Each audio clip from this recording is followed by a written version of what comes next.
తెలంగాణలో ఏ ఎమ్మెల్యేతోని పనిపడి కలవాలన్నా వాళ్ళ క్యాంప్ ఆఫీస్కో ఇంటికాడికో పోతారు. కానీ మల్కాజ్గిరి ఎమ్మెల్యే మరి రాజశేఖర్ సార్తో ఇవ్వాలన్న నియోజకవర్గ ప్రజలకు పని పడితే మాత్రం చక్కగా అక్కడ మున్సిపాలిటీ డీసీ ఆఫీస్ ముంగటున్న చెట్టు కింద కలవాలి.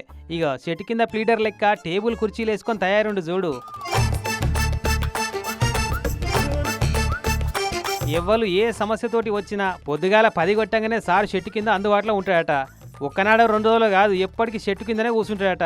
ఇక చూడు, సిలిండర్ సబ్సిడీ వస్తలేదని, కరెంటు సబ్సిడీ వస్తలేదని, సదరం సర్టిఫికేట్ కావాలని గిట్లా తీరొక్క తీరు సమస్యలతోటి ఎవ్వరు వచ్చినా చక్కగా చెట్టు కింద కూర్చోబెట్టి సమస్యలను పరిష్కారం చేసుకుంటూ చెప్తున్నాడు. మరి ఇదేం పద్ధతి? అందరి ఎమ్మెల్యేలకు ఉన్నట్టు సార్కు కూడా క్యాంప్ ఆఫీస్ లేదా అనంటే కతిమ నియోజకవర్గాలు అన్నిట్లలో కట్టినట్టు కానీ ఈ మల్కాజ్గిరిలో మాత్రం కట్టియలేదట క్యాంప్ ఆఫీసు. అందుకే అతిగతి లేకుండా చెట్టు కింద ఎమ్మెల్యేనైనా అని అంటుండు.